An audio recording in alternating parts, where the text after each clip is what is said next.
Assalamualaikum warahmatullahi wabarakatuh.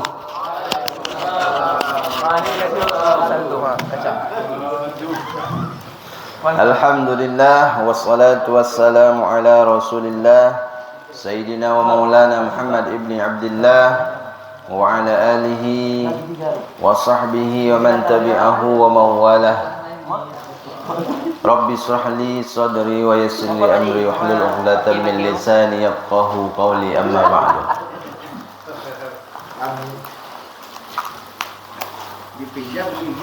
Bapak-bapak jamaah subuh yang dimuliakan Allah Subhanahu wa taala,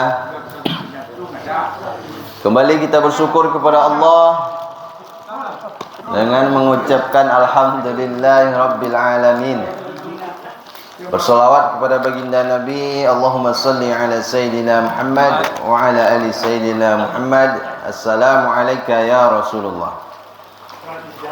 Jamaah subuh yang dimuliakan Allah, kembali kita lanjutkan kajian Sirah Nabawiyah,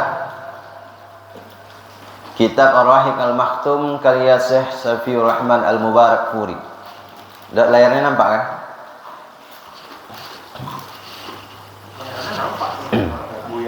Yang sebelah sana nggak nampak. Nampak apa-apa. Tadi di makam ya. Dah ingat itu Bapak Haji. Terakhir kemarin itu perjanjian Hudaybiyah bulan Zulqaidah tahun 6. Setelah itu Nabi mengirimkan surat ke raja-raja. Lalu peristiwa perang Khaybar bulan Muharram tahun 7 Hijriah. Nah, sekarang kita masuk di tahun 7 Hijriah. Tahun 7 Hijriah. Jadi dengan perjanjian Hudaybiyah, musuh Islam itu ada 3 yang besar. Masih ingat? Yang pertama orang musyrik Quraisy Makkah, yang kedua Yahudi, yang ketiga orang Arab Badui, kabilah-kabilah Arab Badui. Nah, yang satu Quraisy sudah aman dengan perjanjian Hudaybiyah. Yang kedua Yahudi, kemarin setelah perang Khaybar itu tidak ada lagi kekuatan Yahudi di Madinah. Kemudian yang ketiga tinggal satu inilah, kabilah-kabilah Arab Badui.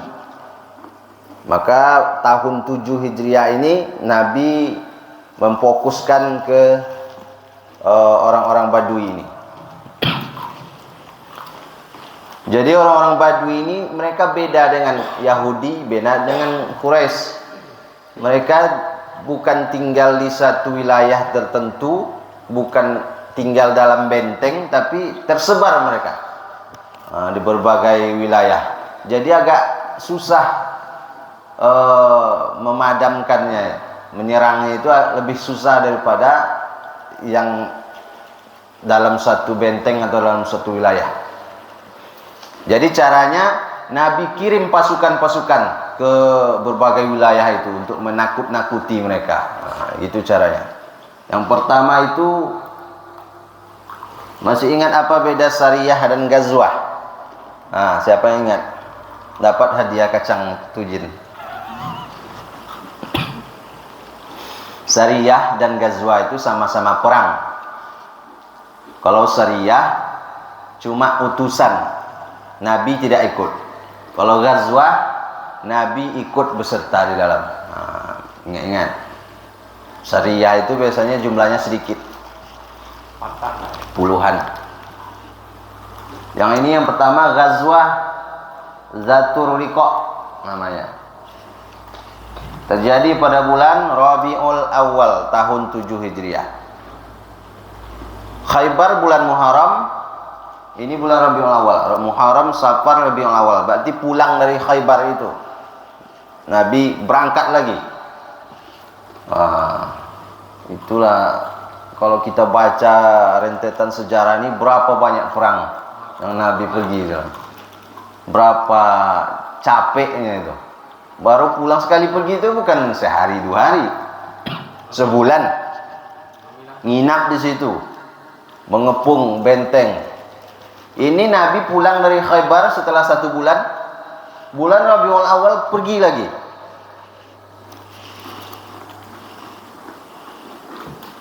Sasarannya orang Arab Badui kabilah Ghatafan, jumlah pasukan 700 orang.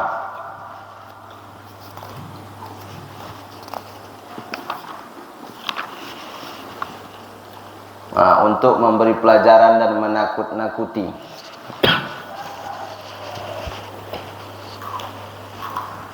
Jadi dalam peristiwa ini ada kisah ketika Nabi berteduh di bawah pohon. Di situ cuma ada satu pohon, maka disuruh oleh sahabat Nabi di situ istirahat, dan sahabat yang lain mencari tempat yang lain. Di pohon itu Nabi gantungkan pedangnya.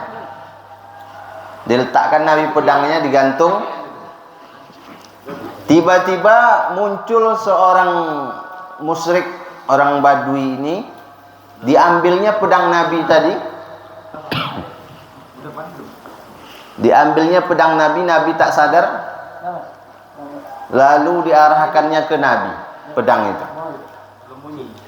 Kata dia, "Apa engkau takut kepadaku?" kata dia. "Tidak," kata Nabi. "Siapa yang bisa menyelamatkanmu dariku?" kata dia. Dijawab Nabi, "Allah." Begitu Nabi jawab Allah, menggigil dia. Terjatuh pedangnya, terduduk dia langsung. Orang yang mau membunuh Nabi tadi. Tak lama setelah itu datang sahabat yang lain. Diceritakan oleh Nabi, "Tadi sedang tidur, orang ini datang mengambil pedangku," kata Nabi. Lalu menodongkannya padaku. Lalu tiba-tiba dia terduduk, terdiam. Lalu diambil oleh Nabi pedang itu, dibalik oleh Nabi. "Sekarang siapa yang bisa menyelamatkanmu dariku?" kata Nabi. Jadilah orang yang bijak dalam mengambil keputusan, kata dia. Akhirnya dia ditangkap dan dia masuk Islam. Namanya Ghaurat bin Al-Haris. Itu kisah orang yang ingin membunuh Nabi.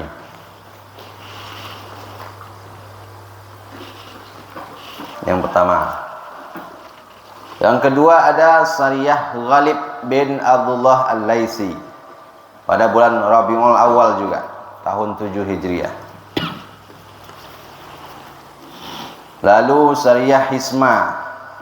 Lalu Sariyah Umar bin Khattab. Umar bin Khattab juga pernah. Kalau disebut Sariyah Umar bin Khattab, berarti Umar bin Khattab yang jadi komandannya. Utusan itu. Jumlah pasukan 30.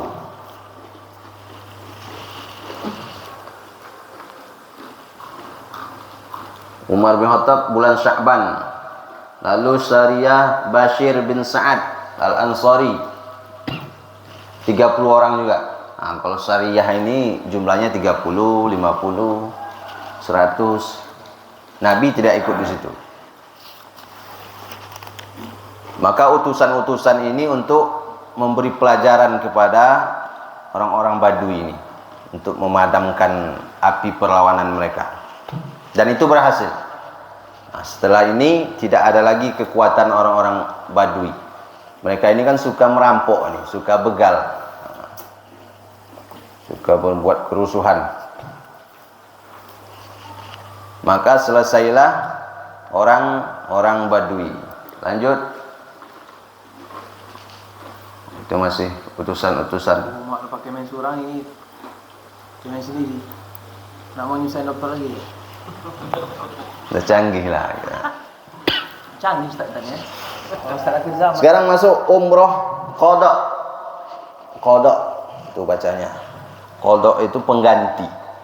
Dulu kan pernah sebelum perjanjian itu mau berangkat ke Makkah untuk umroh, tapi dihadang oleh kaum musyrik dan dibuat perjanjian bahwa tahun ini tidak boleh masuk, tapi tahun depan boleh. Inilah dia. Tibalah saatnya, bulan Zulqa'dah tahun 7. Perjanjian Hudaybiyah itu bulan Zulqa'dah tahun 6. Jadi ini tahun depan, setelah 1 tahun setelah itu. Berangkat 2000 orang jumlahnya.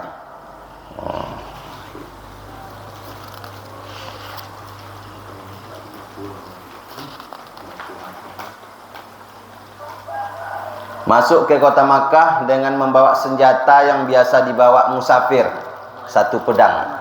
Cuma hanya membawa pedang untuk jaga-jaga saja.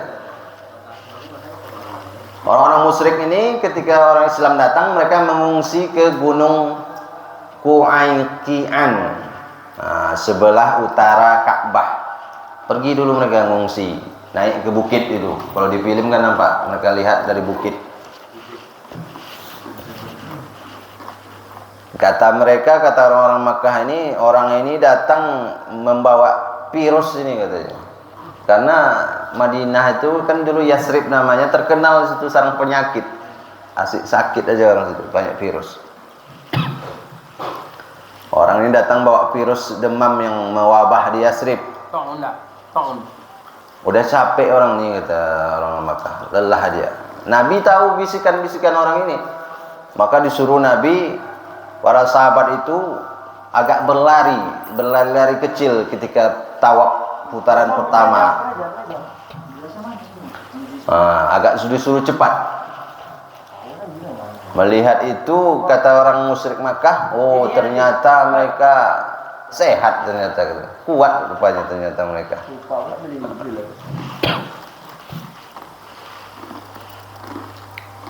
Kaum musyrik terus memperhatikan Rasulullah dan para sahabat dari atas bukit.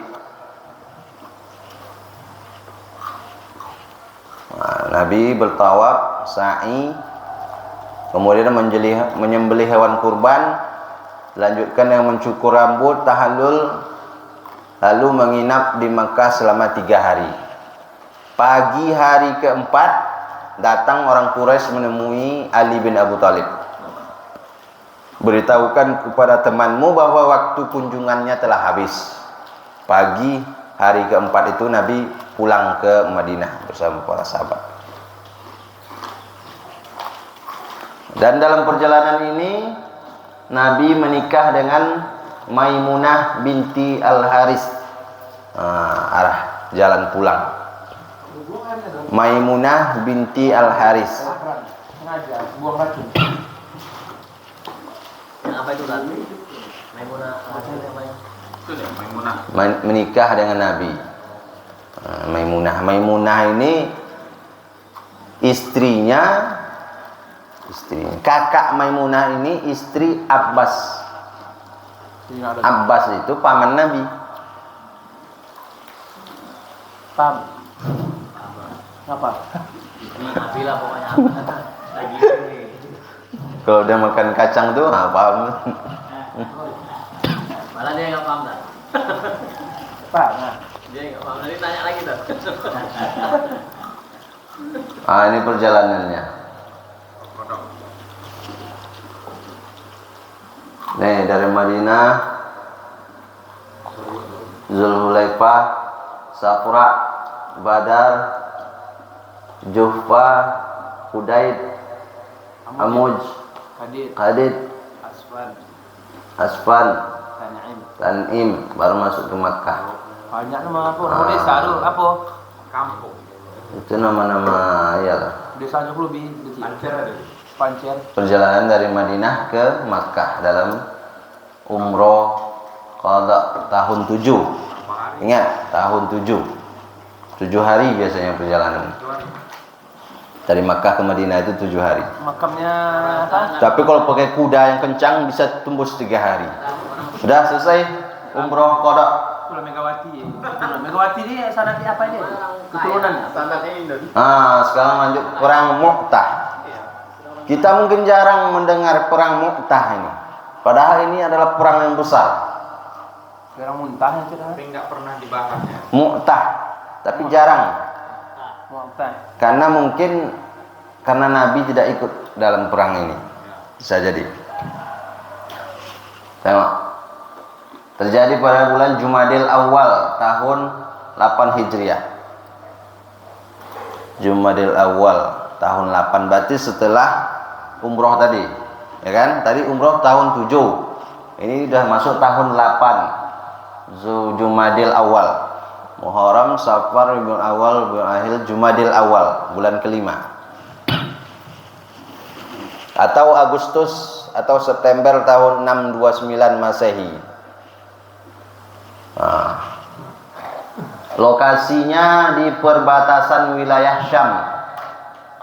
Jarak nama tempat itu Mu'tah, jarak dari Mu'tah ke Baitul Maqdis Palestina 2 marhalah, sejauh 2 marhalah. Satu marhalah 24 mil. Berarti 48 mil kali 1,6 kilo. Berapa tuh, Pak Rasul? 64. 48 kali 1,6. Apa dokter? Dokter belum minta nih.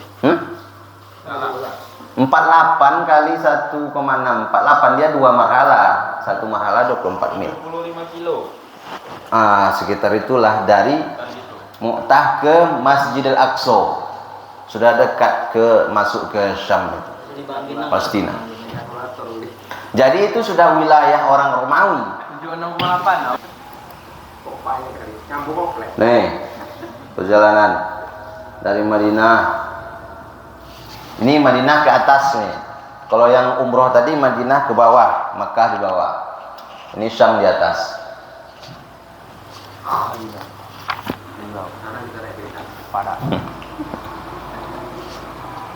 Udah nampak ya? Sampai sekarang masih ada nama kampung tuh? Masih ya? Terganti namanya. Madinah aja enggak? Madinah kan? Sebab terjadi. Masih ingat Nabi mengirim surat ke pemimpin-pemimpin. Salah satunya pembesar Busrah, namanya Surahbil bin Amru Al-Ghassani. Oleh dia ditangkapnya pembawa surat Nabi ini, Al-Haris bin Umair. Ditangkapnya, dibunuh, dipenggal kepalanya. Padahal dalam hubungan internasional itu kalau yang membawa surat itu tak boleh. Kalau dibunuh berarti sama dengan mengumumkan mengajak perang. Ada otaknya. Iya, ada otaknya. Jadi Nabi umumkan para sahabat berkumpul 3.000 pasukan. Karena itu Rasulullah marah. Iya, untuk membalas penghinaan. Karena dibunuh itu ya. 3.000 pasukan. Ternyata begitu sampai sudah dekat sana, dapat kabar pasukan lawan ini 100.000. Pasukan Romawi 100.000. Ditambah lagi pasukan koalisi dari kabilah-kabilah Arab yang ada di dekat situ. 100.000 juga. 200.000 lawan 3.000. Berapa tuh? Nih perbandingannya. Ini perbandingannya.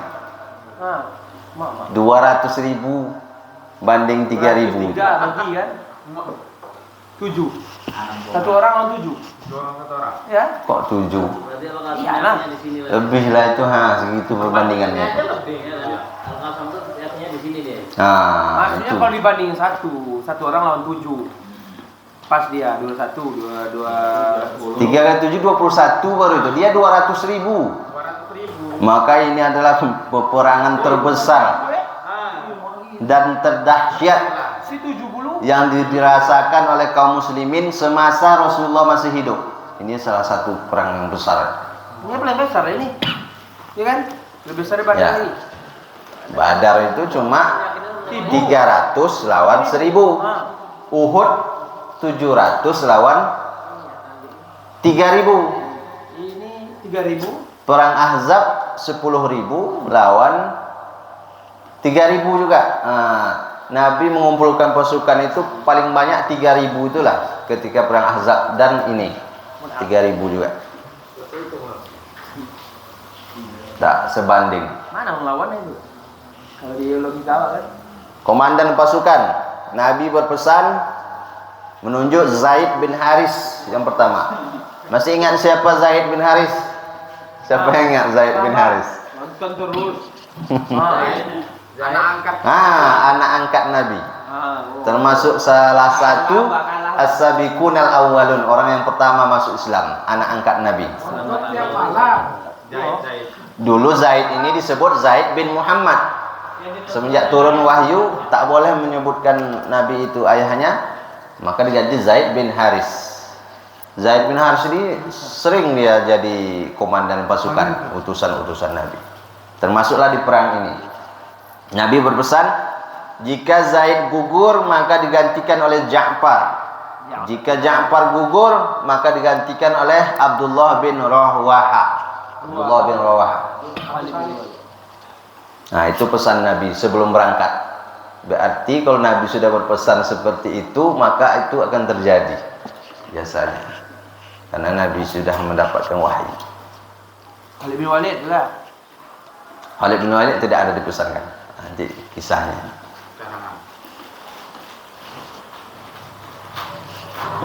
Ini dah Fatu Makkah nih. Dah siap Fatu Makkah kan? Belum lah, ini masih. Yang Khalid bin Walid itu. Khalid masuk Islam tahun 7. Iya. Setelah umroh tadi itu, dia melihat orang umroh itu. Iya. Nah, dia merenung. Fatu Makkah kan? Iya, menjelang. Fathu Makkah itu belum lagi. Ini masih bulan apa tadi? Jumadil awal. Karena di situ ada Khalid bin Walid. Khalid bin Walid kan masuk Islam.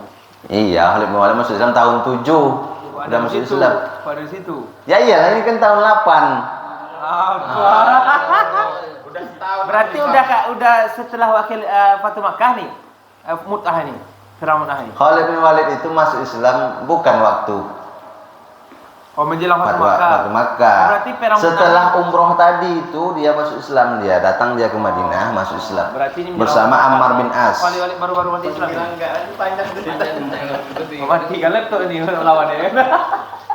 Yang paling depan, iya. Otak Jamaah Ini pesan Nabi sebelum mereka berangkat, ini yang terkenal itu. Kalah orang-orang zaman sekarang. Bertempurlah dengan menyebut nama Allah di jalan Allah, melawan orang-orang yang ingkar dengan Allah. Jangan kalian berlaku khianat dan jangan pula berlaku melampaui batas. Jangan membunuh anak-anak, para wanita, orang tua. Jangan merobohkan tempat ibadah para rahib. Jangan menebang pohon kurma dan pohon-pohon lainnya. Dan janganlah merobohkan bangunan tanpa ada kebutuhan. Itu pesan Nabi ketika berangkat perang. Bukan macam sekarang. Kalah itu apa namanya? Apa Jenewa itu.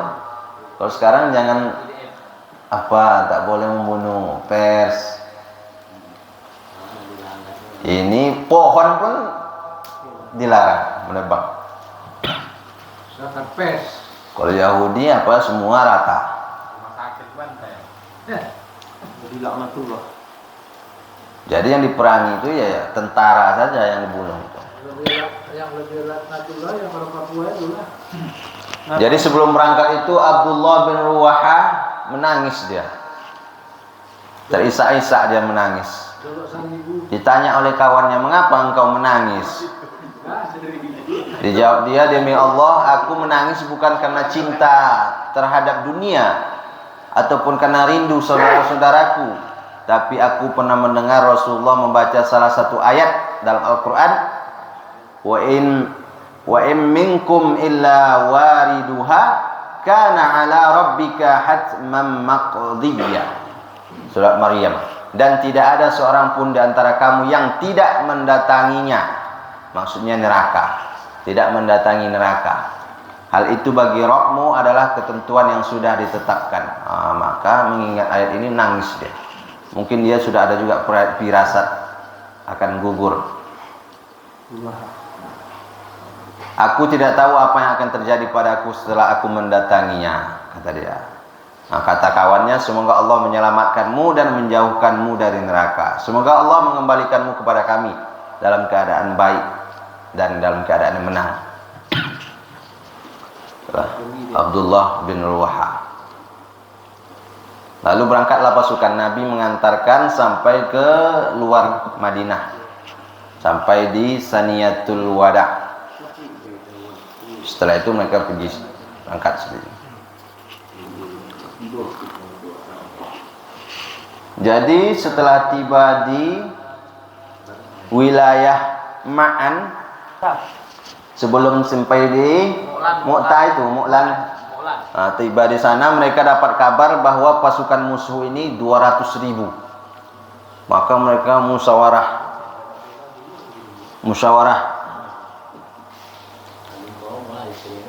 Gimana ini? Pasukan 200.000, kita cuma 3.000. Yang 200.000 itu bukan pasukan kaleng-kaleng, pasukan Romawi. Tentara yang paling kuat di zaman itu di dunia. Tak ada tentara yang lebih kuat. Perlengkapannya lengkap. Kalau sekarang ya macam-macam Amerika. Persenjataannya lengkap, bukan macam persenjataan orang Arab. Baju besinya, perisainya, tombaknya, pedangnya, lengkap orang tuh. Orang tuh sudah berkuasa ribuan tahun. Maka mereka musyawarah bagaimana kira-kira. Ada yang berpendapat kita kirim surat ke Nabi, kasih tahu bahwa jumlah pasukan lawan ini sekian banyaknya, supaya mana tahu Nabi mengirim bantuan, tambahan pasukan. Lalu Abdullah bin Ruwaha tadi menolak usulan itu. Wahai kaum, demi Allah, sungguh yang kalian takutkan itu justru itulah yang sering kita impikan setiap kali kita keluar untuk berperang, yaitu mati syahid. Kita berperang ini bukan karena jumlah pasukan, bukan karena kekuatan maupun lengkapnya persenjataan kita. Kita tidak berperang melainkan karena landasan agama, karena ingin mencari ridho Allah, kata dia. Kita memuliakan agama ini. Maka bangkit dan lanjutkan perjalanan. Di hadapan kita terbentang satu dari dua kebaikan, menang atau syahid. Disemangati lagi oleh Abdullah bin Wahab. Maka ditetapkanlah, inilah yang jadi keputusan. Kita tetap maju walaupun pasukan lawan itu banyak. Tak masuk akal. Jumlah yang sangat tidak masuk akal, tidak seimbang.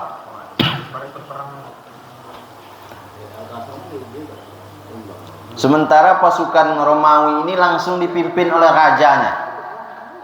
Pasukan Romawi langsung dipimpin oleh Heraklius, raja Romawi yang paling tinggi waktu itu.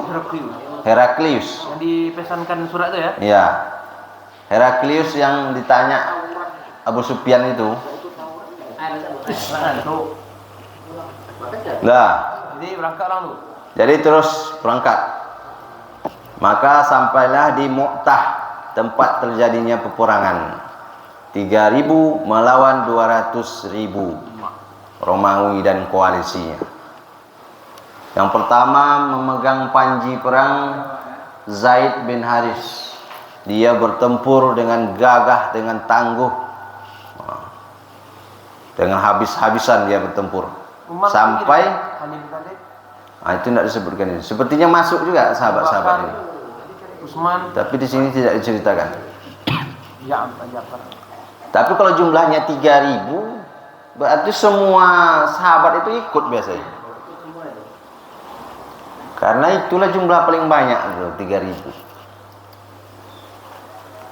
Tapi yang disuruh memegang panji perang itu Zaid bin Haris. Dia bertempur habis-habisan sampai anak panah kena dia, anak panah. Terkena anak panah lalu gugur sebagai syuhada. Wafatlah Zaid bin Haris di perang ini. Setelah itu diambil oleh Ja'far bin Abu Talib panji perang. Masih ingat kan betapa pentingnya panji perang? Selama panji itu masih tegak, berarti melawan. Masih ada kekuatan. Nah, itulah pemimpin komandan. Diambil oleh Ja'far, lalu ketika dia berada di atas kuda, kurang bebas rasanya di atas kuda, lompat dia ke bawah, lalu berperang di bawah. Putus tangan kanannya. Setelah itu diambilnya pakai tangan kiri, berperang lagi, putus juga tangan kirinya, lalu diambilnya pakai dadanya dan lehernya.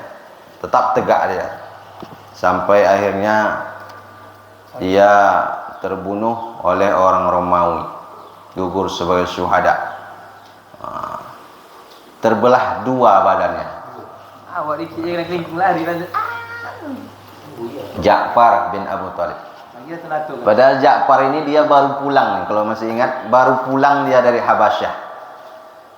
Berarti ketika Nabi berada dari Khaybar, Ja'far ini baru sampai. Berarti perang Khaybar itu sudah selesai. Inilah perang pertama kali dia ikut berarti. Perang Mu'tah ini. Langsung dia gugur syahid di situ. Dapat kemuliaan syahid. Diceritakan oleh Abdullah bin Umar. Nah, berarti Abdullah anak Umar bin Khattab ikut dalam perang ini radhiyallahu anhu. Ikut dia, diceritakan dia berdiri di samping jasad Ja'far dan menghitung jumlah luka yang ada di tubuhnya, sekitar 50 luka yang ada di jasad Ja'far. Luka pedang, tombak, anak panah, dan semua luka itu dari depan, bukan dari belakang. Itu keberanian Ja'far bin Abu Thalib. Inilah keluarnya hadis bawakan makanan untuk keluarga Ja'far karena Ja'far telah meninggal dunia. Itulah hadis itu keluar ketika Ja'far ini meninggal di perang Mu'tah ini. Setelah Ja'far diambil lagi oleh Abdullah bin Ruwaha, komandan. Nah, karena sudah dipesankan oleh Nabi seperti itu. Diambil oleh dia panji perang tadi, lalu dia bertarung dengan jiwa kesatria sampai dia pun gugur sebagai syuhada. Abdullah bin Ruwaha pun wafat juga. Sudah bertiga habis komandan pasukan yang ditunjuk Nabi. Setelah itu tak ada yang berani mengambil lagi panji tadi. Ada satu yang mengambil, Sabit bin Akram. Diambilnya lalu diteriakinya, "Wahai kaum muslimin, tunjuklah salah seorang di antara kalian untuk membawa panji perang ini." "Engkau saja," kata yang lain. "Aku tak bisa," kata dia. Lalu mereka tunjuklah Khalid bin Walid. Nah, inilah dia Khalid bin Walid. Maka setelah diambil oleh Khalid bin Walid, komando perang, Khalid bertempur dengan makin beringas, makin semangat dia dalam bertempur dan bisa memukul mundur pasukan Romawi hari itu.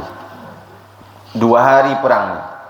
Hari pertama itu setelah Khalid mengambil alih, bisa dia pukul mundur, paling tidak seimbang keadaan. Nah, lalu lanjut besoknya lagi. Jadi di Madinah Nabi sudah dapat wahyu kabar tentang kejadian ini. Maka disampaikanlah oleh Nabi kepada para sahabat. Cerita jalannya perang ini Nabi sudah sampai kabarnya dibawa Jibril. Zaid mengambil panji perang dariku. Beliau dapat setelah ia gugur, panji perang diambil oleh Ja'far dan dia pun akhirnya gugur. Kemudian Ibnu Ruwaha yang mengambilnya dan dia pun gugur. Nah, diceritakan Nabi. Hingga salah satu dari pedang Allah mengambil panji itu. Disitulah Khalid mendapat gelar pedang Allah, Saifullah. Saiful ya? Saiful pedang artinya ya? Ya.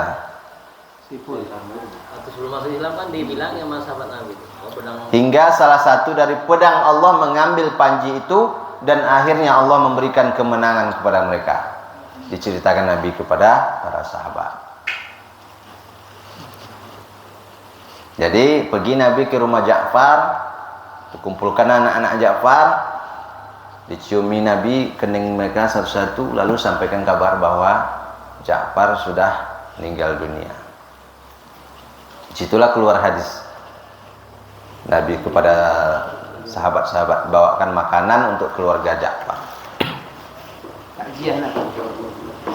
Takziah. Dalil kalau kita takziah bawakan makanan seharusnya. Orang bawa makanan awak dari rumah orang itu nggak boleh. Tapi Itu tradisi. ya bagus sebetulnya. Harus begitu.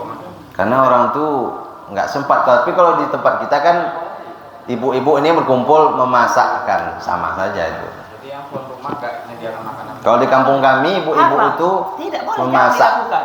sama-sama memasak lalu menghidangkan. Haram itu. Jangan dilakukan, makan-makan aja. Ya aja. Makanya udah mulai hitam. Tapi kalau keluarga itu ingin bersedekah untuk si mayat, ya makanlah. Gas terus. Ya. Ya kan Mas Adi? Tapi tidak wajib harus ada makanan itu. Ini Nanti kan- kita pergi ke sana tak ada makanan itu pula kita ceritakan. Itu Mana makanya apa orang kita ada ini. makanan? Nanti hari pertama, kedua tak ada makanan, ketiga, yang ketujuh nggak datang lagi. Ya kan? Nggak mau tahlilan lagi. Ada makanan gitu ya. Jadi masuklah hari kedua peperangan. Ada dua peperangan. Untuk 11 orang ya ngumpul. Itulah hebatnya Khalid bin Walid. Dia berpikir bagaimana supaya tidak terjadi kekalahan yang besar. Supaya tidak terjadi kerugian yang besar di pasukan ini. Bagaimana kira-kira caranya dia supaya mundur tapi pasukan Romawi tidak mengejar. Itulah yang dia pikirkan bagaimana caranya. Hebat Khalid ya. Mereka bisa selamat mundur dan tidak dikejar oleh pasukan Romawi. Maka hari kedua itu ditukarnya. Pasukan sayap kiri pindah ke kanan, yang belakang pindah ke depan. Jadi dikira orang Romawi ini mereka dapat bantuan karena orangnya Mukanya beda ya? Iya, beda. Baju beda ya? Bunga juga. Jadi mereka mundur perlahan-lahan sambil tetap berperang ini, tapi mundur perlahan-lahan. Oh, ganti-ganti posisi ya? Siu. Oh. Jadi dalam benak orang-orang Romawi dikira mereka ini taktik saja. Begitu mereka mundur, dikejar, nanti datang pasukan banyak menyerang di tengah padang pasir. Ada bantuan ya? Di tengah jalan kalau mereka kejar, datang lagi pasukan banyak. Dikira mereka taktik orang Islam ini seperti itu. Jadi tidak mereka kejar. Padahal kalau dikejar, habislah semua. Zaman sekarang nggak bisa nipu lagi. Drone ada drone. Lihat di atas. Ya. Ada orangnya kan? Tapi bisa juga, banyak juga Yahudi itu tertipu. Begitu dekat masuk gedung, meledak gedungnya. Lepas Allah. Itu kecerdasan Khalid bin Walid. Maka korban hanya 12 orang dari pasukan muslim, dan pihak Romawi kemungkinan lebih banyak lagi kalau melihat rincian perang. Tapi jumlahnya tidak diketahui. Pikir nggak masuk akal ya, cuma kita harus yakin. Maka walaupun Harus yakin kita. korbannya ada, tapi secara apa namanya? Logika pasukan muslim ini menang. Menang mereka. Ini nama korban yang 12. Ini yang berempat 9, 10 ini saudara. 11, 12 saudara kandung. Abad bin Qais, Wahab bin Sa'ad, Mas'ud bin Al-Aswad. Dah hafal ya? Dah ganti lagi nih ya. Ini dampak setelah peperangan. Yang pertama, mengangkat pamor kaum muslimin. 3.000 lawan 200.000. Jadi orang-orang bangsa Arab itu semua yang belum masuk Islam, mereka salut, angkat topi mereka nengok kaum muslimin ini. Kenapa nggak sabar? Tahu serah. Kenapa? Melihat kejadian ini, kan tidak mungkin 3.000 lawan 200.000 bisa selamat, cuma 12 orang korban.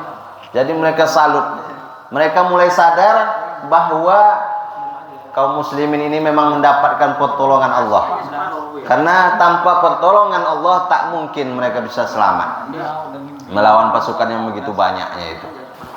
Jadi kejadian ini membuat bangsa Arab kagum, simpati dan hormat kepada kaum muslimin, karena tak mungkin selamat melawan 200.000 pasukan yang terkuat di dunia saat itu. Pasukan itulah pasukan paling besar, paling kuat yang ada di muka bumi waktu itu. Maka banyak mereka yang masuk Islam. Tuh diantaranya kabilah Bani Sulaim, Asyja', Ghatafan, Zubyan dan Fazaroh. Mereka yang awalnya memusuhi Islam, karena peristiwa ini masuk Islam akhirnya. Lalu perang ini merupakan langkah awal untuk melakukan penaklukan negeri-negeri di bawah pendudukan Romawi. Palestina siapa yang menjajah itu? Romawi, disitulah pusat Romawi waktu itu, Palestina itu. Raja Heraklius itu di situ dia. Hercules. Dah, habis. Ini sebentar ini selesai ini. Setelah perang ini maka Nabi mencari informasi kabilah mana saja yang ikut bersama orang Romawi waktu perang Mu'tah itu. Setelah dapat pasti kampung-kampungnya yang mana, nah, Nabi kerahkan pasukan. Awalnya 300 pasukan dipimpin oleh Ammar bin As. Ini Ammar bin As sudah masuk Islam bersama Khalid. Ammar bin As pemimpinnya. Tuh Amru bin Al-As. Awalnya 300 pasukan. Lalu sampai di sana Ammar bin As mengetahui pasukan musuh ini banyak, lalu dikirim surat ke Nabi. Abu Ubaidah. Nah, lalu dikirim lagi oleh Nabi 200 pasukan bersama Abu Ubaidah Ibnul Jarrah. Tambah lagi 200, berarti 500 pasukan.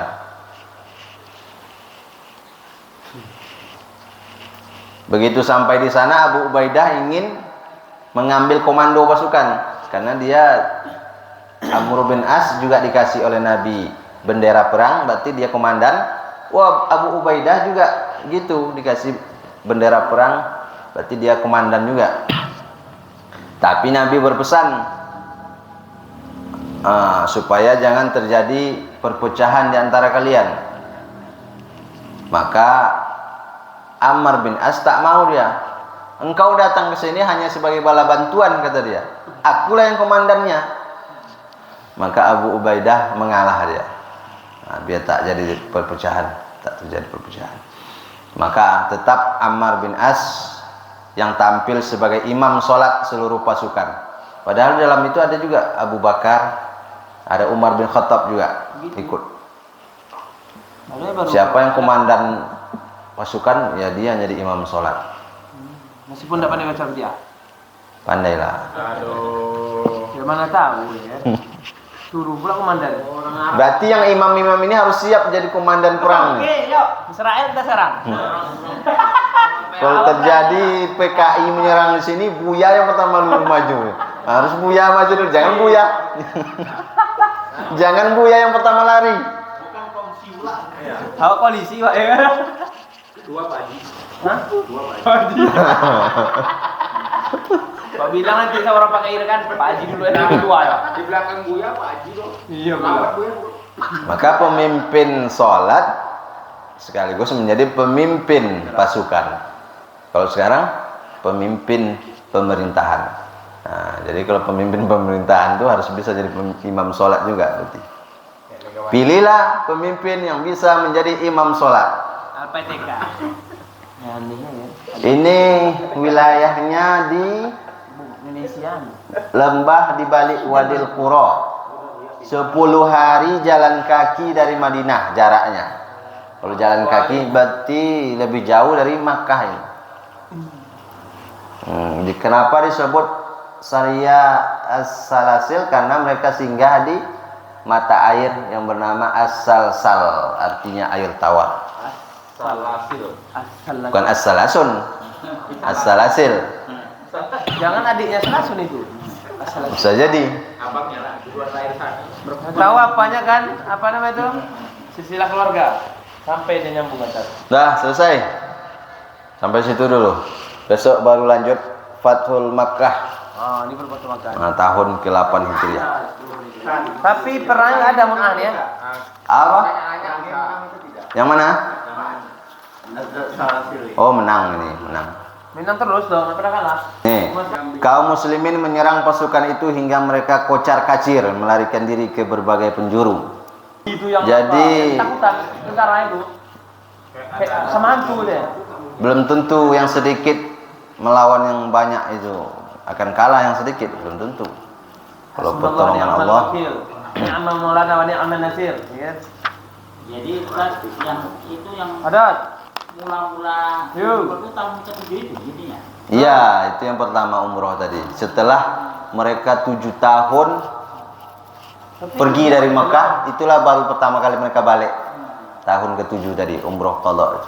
Enggak pakai telur, masa 8.000 pula?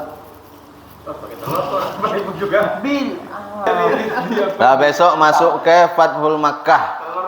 Nah, jadi tinggal sedikit lagi setelah Fathul Makkah. Itu kita sudah masuk ke bab-bab akhir ini. Nanti cari Pak Dodi dibunuh nanti nih, kita perang ini. Dodi kalau mati, Ya. kita habiskan dia itu hitam.